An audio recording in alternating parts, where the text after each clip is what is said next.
स्वागत है आप सभी लोगों का एक बार फिर से हमारे अपने YouTube चैनल फ्री स्टडी पर। आज के इस इम्पॉर्टेंट वीडियो में हम बात करने वाले हैं बीए प्रोग्राम सेकंड सेमेस्टर वाले स्टूडेंट जिनके बहुत ही जल्द एग्ज़ाम आने वाले हैं। अगस्त के फर्स्ट वीक से उनके एग्ज़ाम्स जो है वो स्टार्ट होने ही वाले हैं। हमारे पास ज़्यादा टाइम नहीं है अपने एग्ज़ाम्स को और बेहतरीन तरीके से प्रिपेयर करने की, तो अब हमें स्मार्ट वर्क की ज़रूरत है।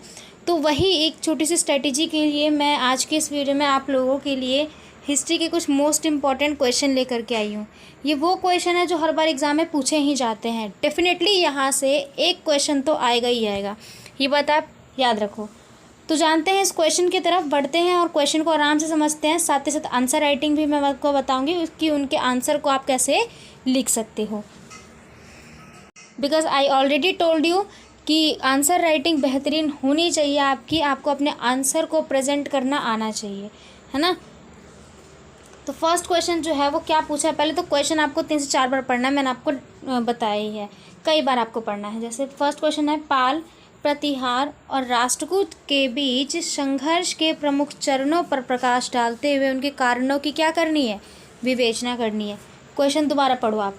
पाल, प्रतिहार व राष्ट्रकूट के बीच संघर्ष के प्रमुख चरणों पर प्रकाश डालते हुए कारणों की विवेचना करनी है। यानी कि इस क्वेश्चन में ना आपसे 3 टाइप से जो है आप अपना आंसर लिख सकते हो और 3 तरीके से आपको ये क्वेश्चन पूछा गया है। कैसे? पहले पूछा पाल, प्रतिहार और राष्ट्रकूट के बीच में, ठीक, पाल, प्रतिहार और राष्ट्रकूट के बीच में जो संघर्ष हुआ था ना, वो प्रमुख चरण यानी कितने चरणों में हुआ था। अब देखो, अगर आप इसका आंसर लिखते हो तो मोटा मोटी कैसे लिख सकते हो। सबसे पहले बताओगे पाल क्या था, प्रतिहार क्या था, राष्ट्रकूट क्या था, है ना। ये 3 वंश क्या थे। फिर इनके बीच में जो संघर्ष हुआ थे वो कितने चरणों में हुए, ये भी तो आप बताओगे। फिर चरणों को बताने के बाद आप उनके क्या करोगे, कारणों की विवेचना करोगे। आराम से आपके 15 नंबर के क्वेश्चन जो है अटेम्प्ट हो गया। कितना आसान तरीका था। तो चलो अब इसका आंसर राइटिंग हम देखते हैं। तो सबसे पहले छोटी सी भूमिका बनानी होती है। ये मैंने एक छोटी सी भूमिका बनाई है, हालांकि पिक्चर्स थोड़ी सी ब्लर है, बट आप कोशिश करो कंसंट्रेट करने की। ध्यान से सुनो आप अपना आंसर खुद भी और बेहतरीन तरीके से लिख सकते हो, है ना, अगर आपके अंदर कॉन्फिडेंस है तो देखो मैंने कुछ इस तरीके से लिखा है। 8वीं सदी के दौरान कन्नौज पर नियंत्रण के लिए भारत के 3 प्रमुख साम्राज्य जिनके नाम पाल, प्रतिहार और राष्ट्रकूट थे। क्या मैंने इंट्रो बता दिया कि पाल, प्रतिहार और राष्ट्रकूट क्या थे। ये एक साम्राज्य थे जो भारत के कन्नौज को नियंत्रित करने के लिए आपस में संघर्ष में हुए थे। इनके बीच कन्नौज क्षेत्र को लेकर के त्रिपक्षों में संघर्ष हुआ, जिसे क्या कहा गया, त्रिपक्षीय संघर्ष। यानी कि त्रिपक्षीय संघर्ष के बारे में आपने बताया। अब उसके बाद क्वेश्चन ने क्या पूछा था, क्वेश्चन में ये पूछा था ना कि उनके चरणों की भी विवेचना करनी है। तो आप डायग्राम के थ्रू बता दो कि कितने चरण थे। जैसे मैंने यहाँ बताया संघर्ष के विभिन्न चरण। संघर्ष के कितने चरण थे, 4। प्रथम चरण, द्वितीय चरण, तृतीय चरण और फिर चतुर्थ चरण, है ना। 4 चरण थे और चौथे चरण को ही अंतिम चरण भी कहा जाता है। अब एक एक करके आपको इन चारों ही चरणों को 1 बाय 1 क्या करना है, डिफाइंड करना है। जैसे प्रथम चरण था, प्रथम चरण में तीनों ही शक्तियाँ, गुर्जर वंश, पाल वंश और राष्ट्रकूट। जो गुर्जर वंश था भाई प्रतिहार वंश था, है ना, प्रतिहार वंश था। तो उस टाइम पर प्रतिहार वंश के शासक कौन थे, वत्सराज। पाल वंश में धर्मराज थे और राष्ट्रकूट में कौन शासन कर रहे थे, ध्रुव, ठीक है, ध्रुवराज कर रहे थे। तो ये 3 शासक थे उस टाइम पर। सबसे पहले युद्ध किसके बीच हुआ, गुर्जर और पाल के बीच में। इन दोनों ने युद्ध करना शुरू किया। गुर्जर ने कन्नौज पर हमला कर दिया, इंद्रध्रुव पर। कन्नौज का उस टाइम पर राजा कौन था, इंद्रध्रुव थे, है ना। तो इंद्रध्रुव पर कब्जा कर लिया, इंद्रध्रुव हार गए। इंद्रध्रुव के हारने के बाद अब कन्नौज पर राज्य किसका हो गया, प्रतिहार वंश यानी कि वत्सराज का। जब ये वंश उनके हाथ में रहा, फिर उसके यही चीज़ देखते हुए पाल वंश ने फिर कन्नौज पर हमला कर लिया। तो कायदे से पाल वंश ने किस पे हमला किया, कन्नौज पर। अभी किसका शासन है, वत्सराज का, यानी पाल वंश ने वत्सराज पर हमला कर दिया ताकि कन्नौज उनके क्षेत्र में आए। तो ये था उनका प्रथम करण। देखो यहाँ पे लिखा भी है ना, वत्सराज और इंद्रध्रुव के बीच में लड़ाई में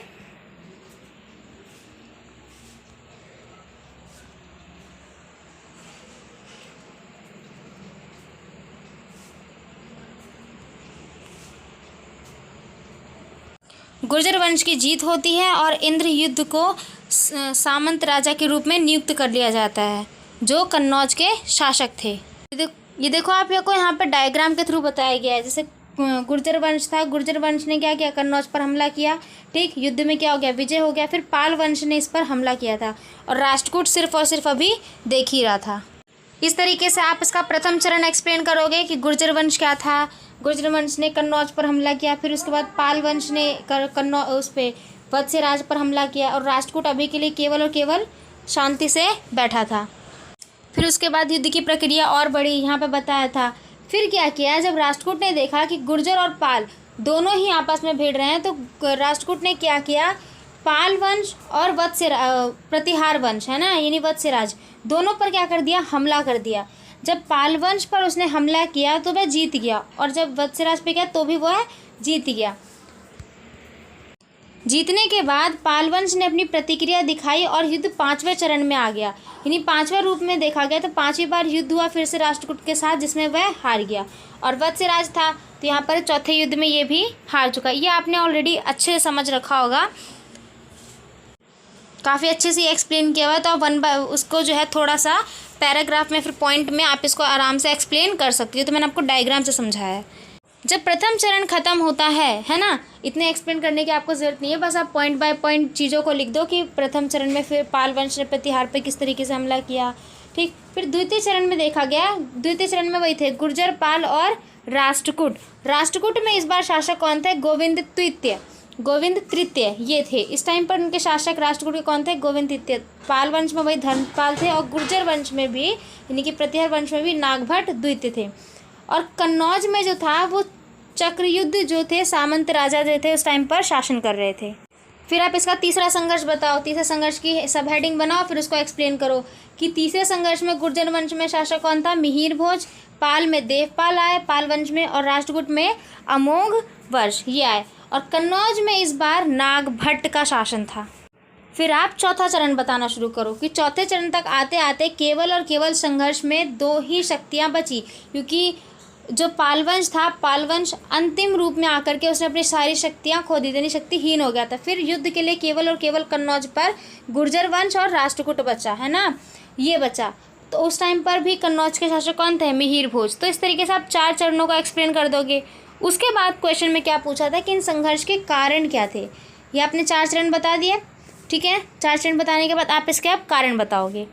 अब उसके बाद आप 1 बाय 1 त्रिपक्षीय संघर्ष के जो भी कारण रहे थे ना, उसको आप बताना शुरू कर दो। जैसे त्रिपक्षीय संघर्ष में पहला कारण ये था कि जब राजनीतिक स्थिरता आई थी, है ना, कन्नौज की शक्ति जो थी धीरे धीरे कम होने लगी, जिस वजह से कई छोटी शक्तियों का उस पर नियंत्रण जो है बढ़ने लगा। केंद्र की शक्ति जो वर्चस्व में रहना कम कर दी थी। तो इस तरीके से आप इसको एक्सप्लेन कर सकते हो। मैं तो फिर भी आपको छोटे छोटे सब पॉइंट्स बता रही हूँ। आप दूसरा सब हेडिंग इसी तरीके से डालोगे जैसा यहाँ पर लिखा हुआ है कि क्षेत्रीय शक्तियों की क्या थी, साम्राज्यवादी नीति थी, यानी कि जो छोटी छोटी क्षेत्रीय शक्तियाँ थी उनकी एक अपनी साम्राज्यवादी नीति होती थी कि दूसरे साम्राज्य को अपने साम्राज्य में कैसे शामिल करना है। कन्नौज का केंद्रीय नगर था। राष्ट्रकूटाओं के गुर्जर प्रतिहार वंश के अपने मतभेद चलते थे, तो इस वजह से भी धर्मपाल जो थे, पाल वंश के शासक, धर्मपाल का महत्वाकांक्षी था, वो काफ़ी महत्वाकांक्षी थे। उन्होंने कई ऐसे कार्य किए थे जिनसे उनकी प्रासंगिकता जो है और बढ़ गई थी।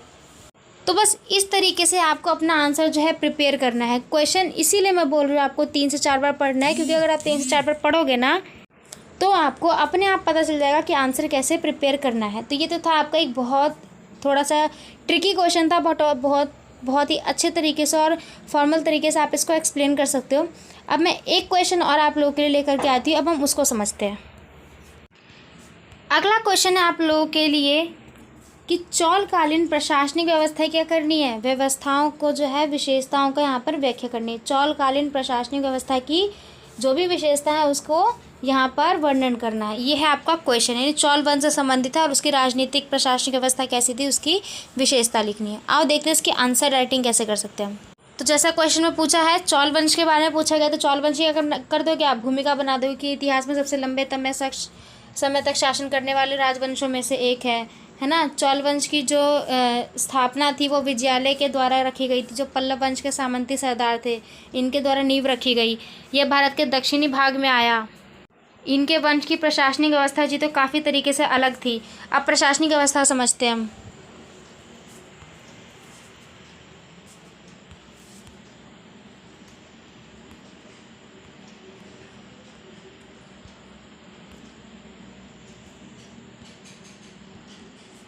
प्रशासनिक व्यवस्था इनकी 3 भागों में बांटी गई थी। एक केंद्रीय व्यवस्था, दूसरी प्रांतीय व्यवस्था और चौथी स्थानीय प्रशासन या फिर ग्रामीण प्रशासन भी कहते थे। अब 1 बाय 1 करके हम इसको एक्सप्लेन करते हैं। सर्वप्रथम बताना शुरू करोगे केंद्रीय प्रशासन के बारे में, ठीक है, कि केंद्र प्रशासन क्या होता था। चलो की क्या थी, राजधानी क्या होती थी, तंजौर होती थी। यहाँ पर जो मुख्य होता था वो राज्य होता था, राजा का राजवंश अनुवांशिक था, ज्येष्ठ पुत्र जो था राजगद्दी पर अधिकार था। मतलब इस तरीके से आप जो है केंद्र के बारे में बताना शुरू कर दोगे कि जो शक्ति थी वो राजा के पास रहती थी, यानी कि केंद्र में राजा विद्यमान था। फिर आप दूसरा जो प्रशासनिक व्यवस्था थी वो प्रांतीय व्यवस्था थी, उसके बारे में आप बताना कि पूरे राज्य को, पूरे साम्राज्य को 9 प्रांतों में बांटा गया, जिसको मंडल कहा गया। मंडल में एक वायसराय नियुक्त होता था जो उस मंडल का अधिकारी होता था, उच्च अधिकारी। फिर उस मंडल को आगे चल करके कोट या वलयादम में जो है विभाजित किया गया। वही आगे चल के नांडू बना, नांडू से उर बने। यहाँ ये चीज़ डायग्राम के थ्रू बताइए। प्रांतीय अवस्था थी, प्रांतीय अवस्था में 9 प्रांत आए, विभाजित किए गए, वायसराय की नियुक्ति होती थी। आगे चल के मंडल को 2 भागों में बांटा गया, फिर नांडू और उर मिले। फिर स्थानीय प्रशासन के बारे में यहाँ पे एक्सप्लेन है। तो ये तो थे उसके 3 भाग, प्रशासनिक व्यवस्था। अब उसकी प्रशासनिक विशेषता के बारे में बात करेंगे। व्यवस्था अलग थी, विशेषता अलग है, ठीक। विशेषता बताओ कि यहाँ पर केंद्र प्रशासन था। केंद्र प्रशासन में बताओ क्या क्या चीज़ें थी। केंद्र प्रशासन के बाद ज्येष्ठ पुत्र का जो था, ज्येष्ठ पुत्र को ज़्यादा प्रधानता दी जाती थी। हमेशा जब भी कोई उत्तराधिकारी चाहिए होते तो हमेशा वंश के ज्येष्ठ पुत्र, बड़े भाई को ही, बड़े पुत्र को ही राजगद्दी पर आसीन किया जाता था उपाधि के साथ। फिर उसके बाद प्रांतीय व्यवस्था थी, तो ये भी आप बताओगे। उसके अलावा ये कुछ और मैंने हेडिंग्स लिखे, जैसे युवराज की उपाधि प्राप्त होती थी, वायसराय की नियुक्ति होती थी, आय के साधन वो कहाँ से लाते थे, कर भूमि कर लेते थे लोगों से, है ना, ये बताया था। सैनिक प्रशासन होता था, न्याय व्यवस्था होती थी, और फिर आप एंड में इसका कंक्लूजन दे दोगे। तो ये था आपका एक और आंसर, ठीक। ये आंसर आपको बताइए यहाँ पे। तो कैसी लगी ये वीडियो, लाइक करना बिल्कुल ना भूलें, कमेंट करके ज़रूर बताएं। अगर आप हमारे चैनल पर नए हैं तो अभी के अभी जाकर के हमारे टेलीग्राम ग्रुप को ज्वाइन करें। वहाँ पर जाकर के आप क्वेश्चन बैंक मिल सकते हैं, जिससे आपकी प्रिपरेशन और बेहतरीन होगी। तो मिलता है अगली वीडियो में नए क्वेश्चन, नए आंसर के साथ। Thanks to being here, thanks for watching.